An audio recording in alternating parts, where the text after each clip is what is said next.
you work with visionaries just like Yes. you, right?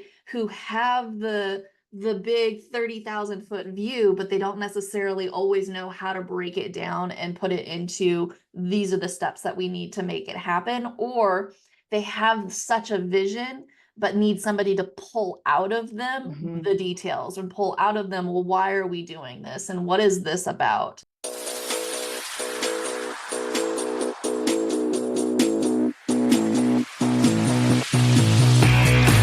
Hello, and welcome to another episode of Creating Powerful Impact. I'm your host, Shay Wheat, founder of Grace and Ease Productions, where we support entrepreneurs just like you with event-based marketing and sales strategies, allowing you to build your authority, your credibility, and your visibility in your industry. And today's guest, we've actually been chatting for a few months now.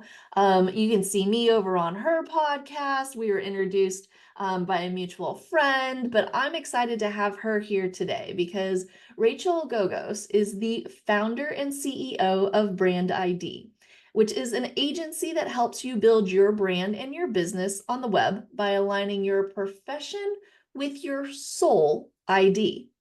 Now, she's a former editor at the Wall Street Journal and an officer at the United Nations.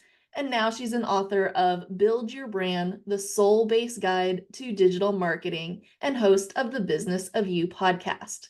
Now, while she isn't always immersed in doing things with her business, she's over on the side doing and honing her negotiation skills with her two teenagers, or making her famous, and I'm probably going to say this incorrectly, Patisio, much to the, Pasticcio. say one more time.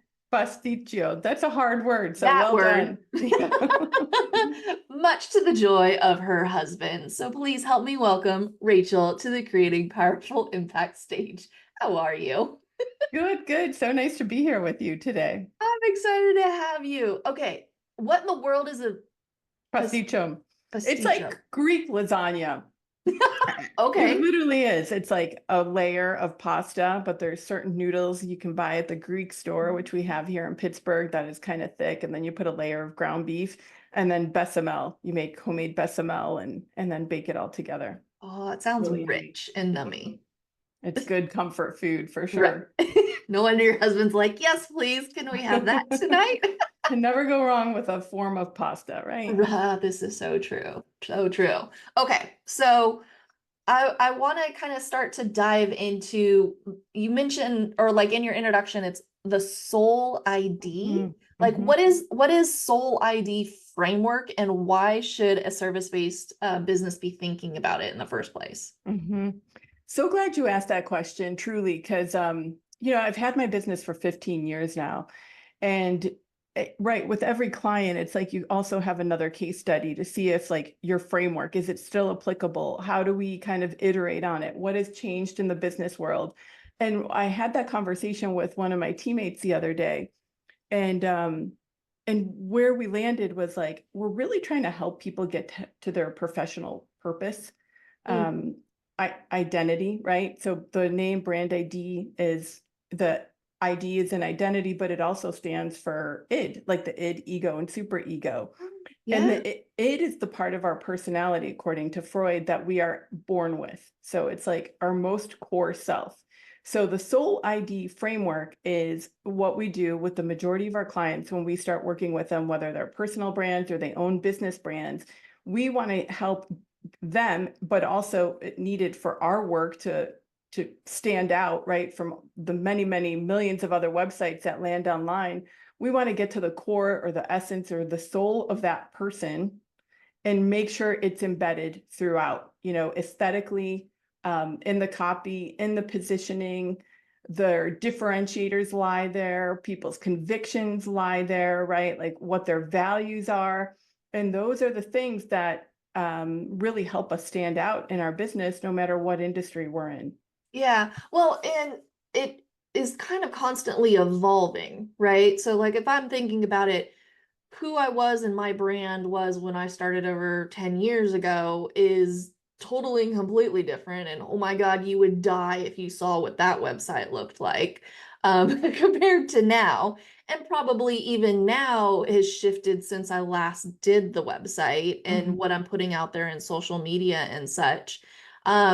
What is it something part of your framework? Is it something that just needs a constant refresh? Is it something like every 5 years you need to like look at it again? What Mhm. should people be thinking about? Or is it, like a life-changing thing happening and you're Mhm. like, okay, now we need to get out there and tell people really who we are now? Yeah. So I mean, most people, their values don't really change. Maybe they add one or, something becomes a little bit more important than it was when we were younger. And similar, with causes, convictions, things we feel really strongly about and differentiators, even though our business and the way we present online might change. And websites, just like clothing, just like hairstyles, they have trends, right? Sometimes things are in, sometimes they're out. You can tell when something looks dated, right, on a website. And so those aesthetic shifts are something, you definitely want to be mindful of depending on the industry you're in, right? So if you're in a creative space, you probably want to change or update your external look, right? Like your front facing online look, maybe every 2 to 4 years.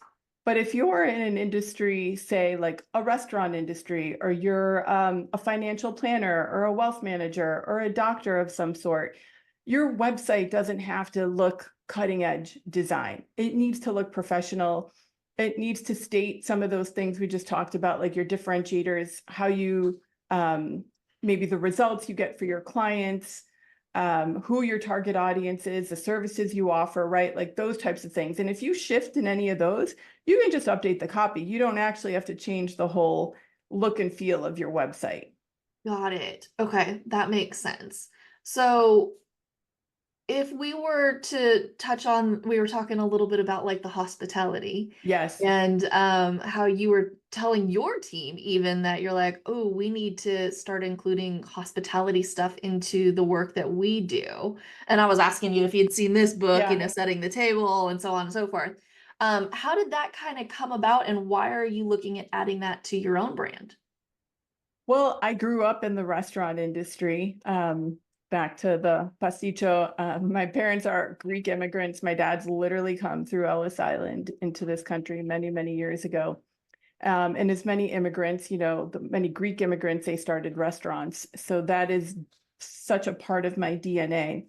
And any good restaurant, anyone reading books about hospitality, or the hospitality services, restaurants particularly, right? It's a super, super competitive industry.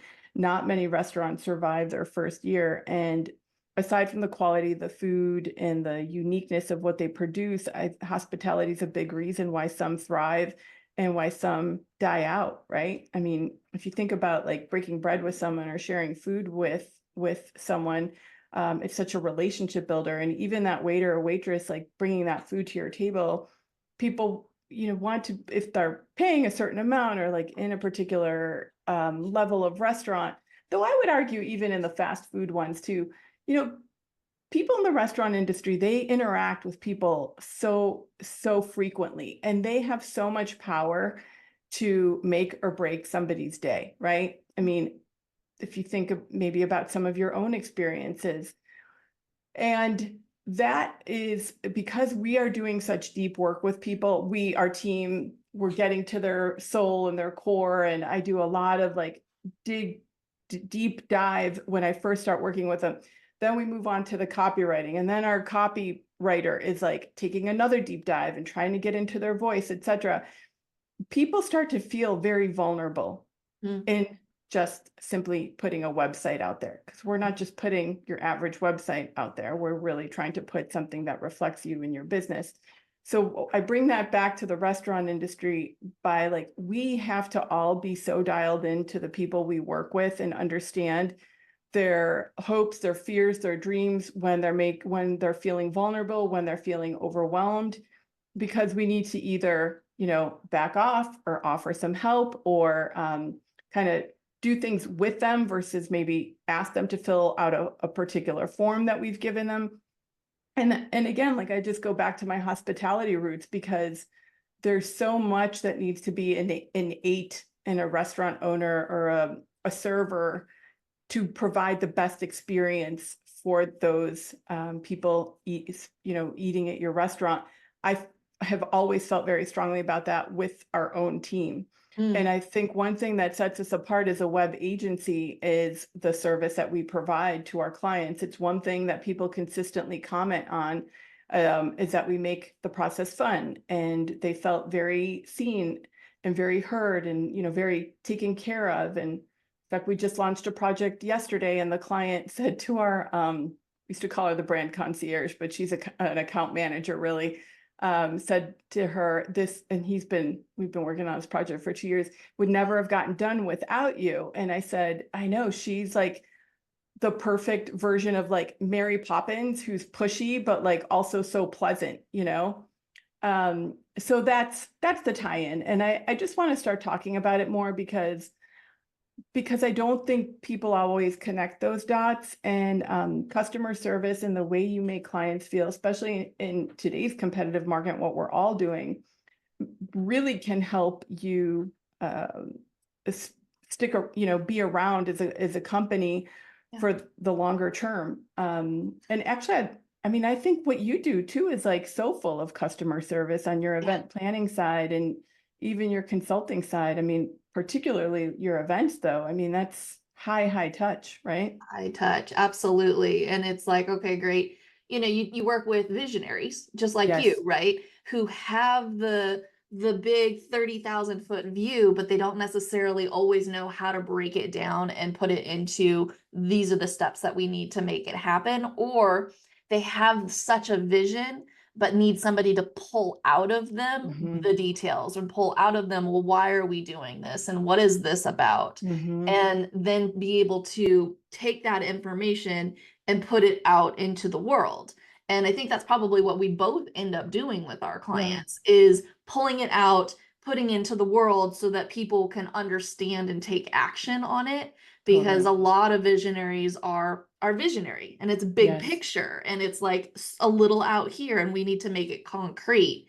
And so how do you take that vision and put it into an image, put it Yes. into copy, put it into the words that people can then relate to based on how they receive information, Mm-hmm. which I think is really important. And so it's kind of that yin and yang Yes. type of relationship, right? Yeah, totally. So I'm curious to know, in terms of speaking of like the personalities, Yes. right? And the different types of people, um, how are there a couple of different personality types of how people want to show up online and their brand and the soul ID that ends up coming out of them? Yeah, I think so. Let me just get back to this one page. I do think we fall into some different categories, right? Of course, there's our personality, which is the part that makes us most unique. Nobody has our personality. Nobody has our reputation. So those are two very distinct things. But we actually created a quiz some years back where we have 5 typical or more common personality types. And one is the trendsetter, another is the leader, third is influencer, fourth is nurturer, and the fifth is teacher. And if I And were to think Mhm. about each of those individual ones, it has a different energy behind them, right? And so Totally. the visuals that would come with it would be completely different. Yes, they totally would be different. And also personal style comes into play. If you're talking about like an external facing website, there's, even if you're a trendsetter, your trendsetter style might be very different than someone else's trendsetter style, right? Like you could be really classic and conservative, and another person might be super edgy and hip, like a hipster, right? So you can be one of these. It's almost like your persona, right? The way you show up in the world, the thing Mhm. you're kind of here to do is these 5 categories. But then the way you present that online can vary dramatically, right? Yeah. Yeah. Well, I'm curious if you happen to have like an example of, maybe a teacher and how it ends up showing up, or one of the other personalities, how it ends up showing Yeah. up for maybe one of your past clients and what you've designed for them. Yeah. So we worked some time ago with a professor who was ready to get out of academia and go more into consulting, but like she's such a teacher at heart, her name's Christy Pretty Franzak. And her website positioned her as a consultant, but as a speaker, but then she also had a lot of books that she published. She also was doing masterminds and other small group programs. So that's one example. And then there's another professor we worked with a couple of years ago, whose name is Azizi Satius. And when we were working with him, he was working at NYU, PhD, and studying people's, I should like, it's a little bit complex, studying people's physical behaviors, like their sleep patterns and what they're eating, and kind of tracking where these pockets of people were geographically, right?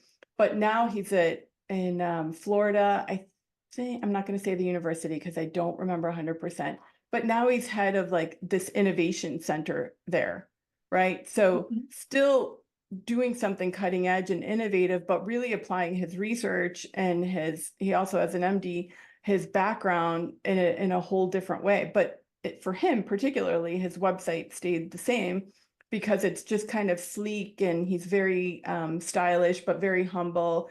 So it's just like a site that just kind of emulates and exudes his personality, where Christie's, who was early childhood ed was her specialty, has a little bit more of a like fun, playful feel. And even the logo we created for her Nice.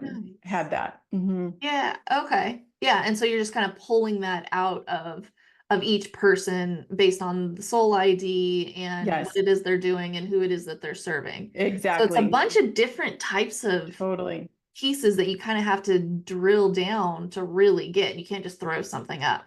Oh, no, no, no, totally. And again, that personal style piece is really important, but you'd be surprised what you picked up on somebody's vibe. And again, getting back to that hospitality thing of like just being so attuned with your client is so important to just, you notice what they're wearing and the pictures they send to you for their website, right? That says a lot about their style. And actually, a lot of times we end up consulting with their photographers before they even go to their photo shoot. But yeah, so you take all that into account when you move into that design phase.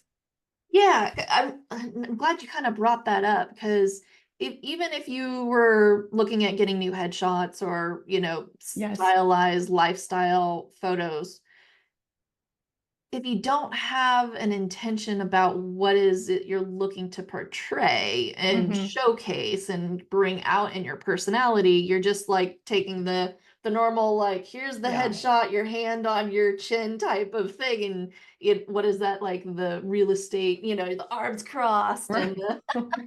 Have the hands present or the head. visible, right? Because they build Yes, trust. Yeah. right. Yeah. And versus the ones that you see where they're laughing and having a good time, or they're, connecting with somebody doing something, because that's Hmm. probably more what, like a nurture type thing or a service based A service. personality or. Yeah, I would say a lot of service providers, coaches, consultants, right? You might want to stage a photo where they're in a coffee shop or in an office setting where they're across someone, to make it appear that way. Same with people speaking, right? Even if they don't have a room full of people, if you can get them to get a shot where they're like standing at a podium with a microphone, right? Um, and actually, a great thing to do is just go to some place like iStock Photo and type in the action that you want to see for the right, like speaker, just type that in, or consultant, you can type that in. I mean, the more narrow you are in what you're defining, the better the ideas will come back in the search engine. But that's also a good place to start for someone who may not be working with a branding agency, right, or a web agency, and you want to kind of DIY things. Definitely look at someplace like iStock or Unsplash or. Yeah, just to kind of get the creative juices flowing and Exactly. such. Yeah, awesome. Okay. Well, I think this has been really informative to take a look at, for all of our listeners to be like, okay, so what is my personality? What is my style? What is the next iteration look like for me? Do I need to tweak and adjust, or has something happened in my business and I'm going to change my ideal client now? Because that Yeah, happens a lot too. totally. I've noticed it within my business, who I originally was attracting and to who I am attracting now, because I've changed and developed. Yes. I think it's really important to kind of go, okay, maybe it's time to refresh that look. Yes. And maybe have somebody reflect back to you what they see is how you're showing up versus who you actually are now, right? Yeah, it's so helpful. It's so hard for us to do these things for ourselves, right? Because So we hard. need that context and we need we also just need like the probing questions and sometimes like the validation or the dialogue around a direction or, positioning we're shifting to. And I also want to say about target audience, it's really interesting psychologically, but we often are our ideal audience just a couple steps ahead of them. Right. And so to your point, you've shifted. I definitely have shifted. But as we grow personally, right, and our businesses grow, that's very natural that the target audience is going to shift because our own up leveling is reflected in our business, right? And back to the soul ID, just to tie it in there, it's like our soul is such a part, our essence is such a part of our business, whether we employ 100 people, 1,000 people, or 3 people, the culture, and again, the personality of the business. Like if you were going to personalize a business or like give it human characteristics, it's pretty much the founder's personality. So yes, as you shift, as you grow, as you evolve, target audience will change, positioning will change, your services might change, and services could change for other reasons too, right? Could be the economy. It could be are interested in a whole different area too, right? You're maybe passionate about another area, or could come from challenges you've seen in working with clients in your own space and realizing like, oh, they really need help in this area, which I think is something that you've done.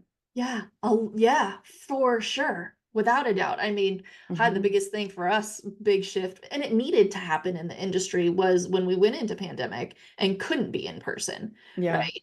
And then going virtual. But the thing is, events will never die Yes. because the essence of why people do events and us as human beings, and we want to connect and we want to be in community and we want all of these things that events actually provide and allows you to pull your community together too, if you're an event host wanting to host your community, right? Yeah, So absolutely. I love that. I love that.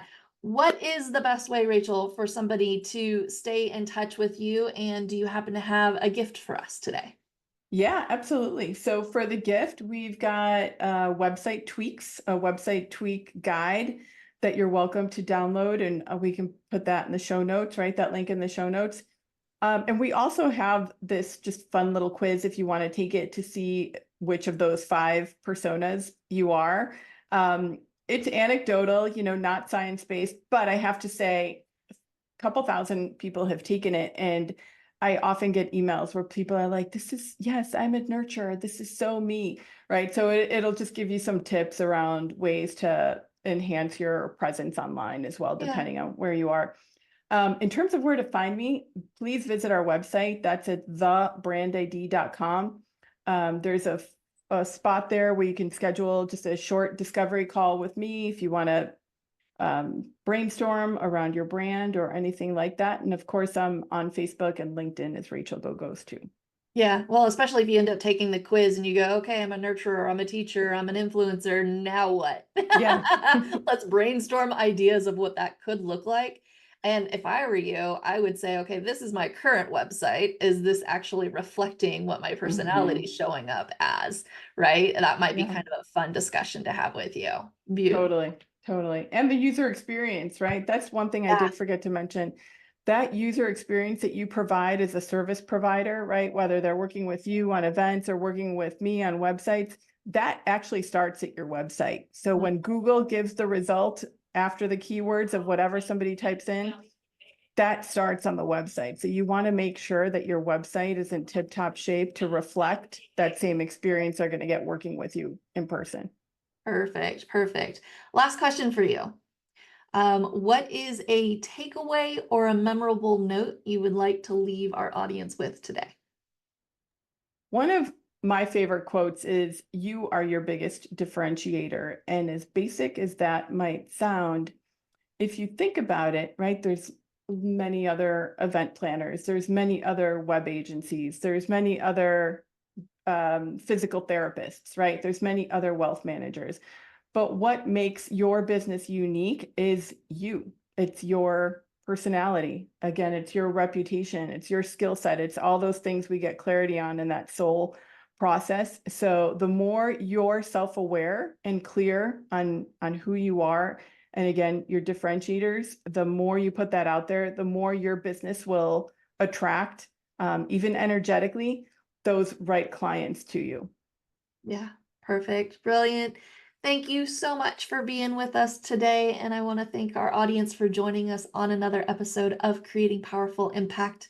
I'm excited for you to take all of these lessons, these resources that you've learned here today, start implementing them, and create even more impact in your world. Until next time, have an outstanding rest of your day. Take care.